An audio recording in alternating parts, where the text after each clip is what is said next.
Good morning everyone.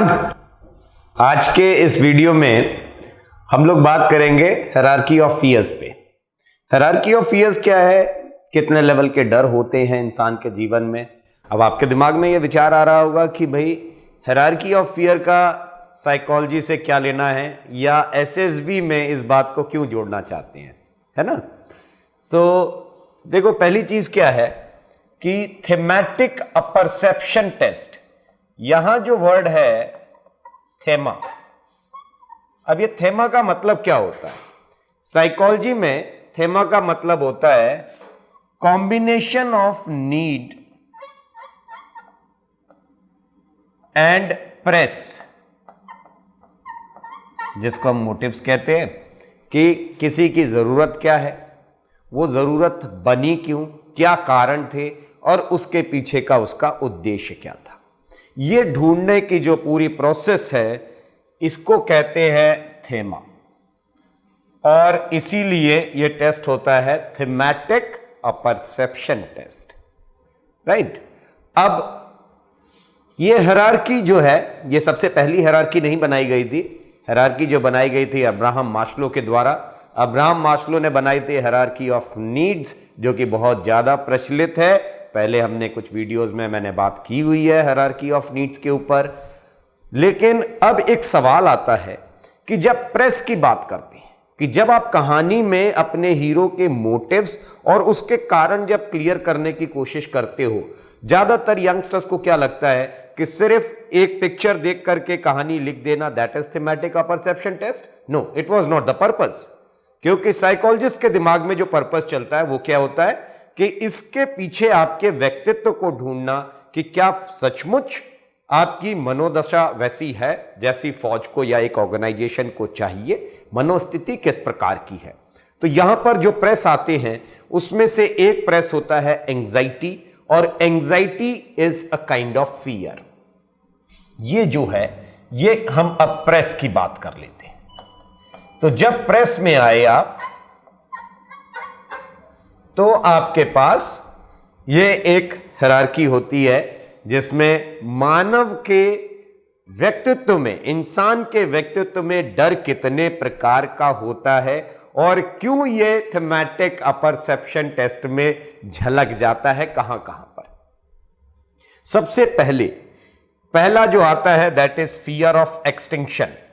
Fear of extinction का मतलब है कि क्या मैं अपने होने का एहसास भी ना करा पाऊं, मैं गुम हो गया, भीड़ के अंदर गुम हो गया, एग्जिस्ट ही नहीं कर पा रहा हूं कहीं पर। यह एक डर होता है इंसान के व्यक्तित्व में जो दिखाई देता है। सबसे बुनियादी जो डर होता है वो ये होता है, जो ज्यादा लोगों में मिलता है। फिर उसके बाद आता है fear of mutilation. Fear of mutilation क्या मतलब हो गया कि उसको ऐसा लगता है कि दूसरे उसके ऊपर दबाव बना लेंगे। This is like he feel to be invaded by others, कि दूसरों के विचार हावी हो जाते हैं उनके ऊपर, दूसरे लोग हावी हो जाते हैं, वो सप्रेस्ड हो जाते हैं। ऐसा जो विचार आता है that is called fear of mutilation. तीसरा आता है fear of ego death. Ego death, जो उसकी एस्टीम है, वो जो उसकी ईगो है वो मर रही है कहीं ना कहीं। ये एक बड़ा जो फियर दिखाई देता है। इसमें क्या समझ में आता है, इसमें उसको ऐसा लगने लग जाता है कि वो ह्यूमिलिएट किया जा रहा है। ह्यूमिलेशन की जब भावना आने लग जाती है लोगों के बीच में रह करके, that is called fear of ego death. और फिर आता है फियर ऑफ सेपरेशन। ये फियर ऑफ सेपरेशन क्या है, जो ज्यादातर एसएसबी कैंडिडेट्स में देखने को मिलता है। ये फियर ऑफ सेपरेशन मतलब ऑफ रिजेक्शन। तो ज्यादातर लोग जो है ये अनवांटेड काम सर्विस सिलेक्शन बोर्ड में क्यों कर रहे होते हैं, क्योंकि उनको ऐसा लगता है कि कहीं वो रिजेक्ट ना हो जाए, उनको अपने रिजेक्ट होने का डर होता है। और इसीलिए खास करके जीटीओ के अंदर ये जो है डर बहुत बड़ा लेवल पर दिखाई देता है, फियर ऑफ सेपरेशन, कि इस ग्रुप में कहीं मैं पीछे ना छूट जाऊं, ये जो डर है आपके मन में। और तीसरा है जो एक्सट्रीम लास्ट, पांचवा final, that is loss of autonomy. Loss of autonomy क्या कहता है कि काम कर भी लिया मगर मैं नहीं रह गया।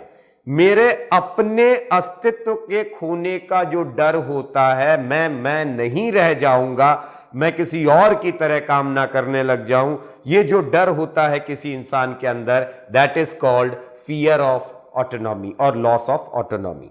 सो these are the 5 major fears, जिसमें से फियर ऑफ सेपरेशन एसएसबी में ज्यादा दिखता है। बाकी जो फियर होते हैं ये आपके साइकोलॉजिकल पार्ट में नजर आते हैं आपके साथ, लेकिन जो जीटीओ प्रोसेस में बड़ा डर दिखाई देता है, that is called fear of separation. और क्योंकि मेजर फियर्स जो है ये आपके साइकोलॉजी पोर्शन में, आपकी कहानियों में देखने को आसानी से मिल जाते हैं, इसलिए इस हायरार्की को जानना जरूरी था। मुझे ऐसा लगा कि आपके साथ ये बात जरूर शेयर की जाए, क्योंकि ये जो डर है आपके, any action taken with fear, वो जो है वैसे ही शुरुआत ही गड़बड़ हो गई, और फिर जो आपके जो व्यक्तित्व में डर झलकता है वो आपको सिलेक्शन से रोकता है सर्विस सिलेक्शन बोर्ड में। इन चीजों से दूर कैसे रहना है? दूर रहने के लिए सबसे पहली चीज, अपने आप में से परफेक्शनिज्म जैसी चीज को हटा दीजिए कि मुझे परफेक्ट होना है। ऐसा कोई विचार अपने दिमाग में मत लाया करिए। आप जैसे हैं बहुत अच्छे हैं। मैं हमेशा एक ही चीज कहता हूं, be your self but be the best of your self. तो आप खुद जैसे हैं वैसे बने रहें। दूसरों के दिखावटे वाली चद्दर ओढ़ने की जरूरत नहीं है आपको, लेकिन आप अपना बेहतर दीजिए। ठीक है, जैसे है का मतलब ये नहीं कि आपके अंदर कमी है तो आप कमी के साथ ही चले जा रहे हैं। बेहतर होने का मतलब अपने अंदर सुधार करिए, मगर सुधार के नाम पर आप परफेक्ट होने की जो कोशिश में दूसरी चद्दर ओढ़ना शुरू करते हैं, एक आवरण वाली चद्दर, वो बिल्कुल ना ओढ़ा करें। उससे आप मैनिपुलेट होते चले जाते हैं और ये डर आपके दिमाग में हमेशा के लिए बैठ जाता है। तो ये चीजें अपने दिमाग से हटा दीजिए। छोटे छोटे गोल्स बनाइए। सबसे आसान चीज है इससे दूर रहने के लिए, make a small challenge for yourself. रोज अपने लिए छोटा कोई एक चैलेंज बनाया करिए, चाहे वो सुबह अपने उठने से लेकर के रात सोने के बीच में कोई भी एक काम जो आप रेगुलर कर रहे हैं, पढ़ाई है या वेकअप हैबिट्स हैं, आपके कमरे को कैसे ऑर्गेनाइज रखना है, ये सब चीज़ों में आप बिल्कुल अपने आप को छोटे छोटे गोल्स, और उनको जब अचीव करेंगे आप तो, और कोई आपकी प्रशंसा थोड़ी बहुत करता है उसके साथ, तो आपके अंदर वो कॉन्फिडेंस आता है और ये डर खत्म होना शुरू करता है। दूसरी चीज़, छोटी छोटी ग्रुप एक्टिविटीज़ में भाग लेना शुरू करिए। जब आप कुछ ग्रुप एक्टिविटीज़ में पार्टिसिपेट करते हैं और कोई आपके काम की सराहना करता है तो वो आपके अंदर एक कॉन्फिडेंस बिल्ड करता है। अपने इर्द गिर्द पॉजिटिव लोगों की संगत रखिए। नेगेटिव बात करने वाले या ऐसे भाव रखने वाले लोगों से दूर रहना है।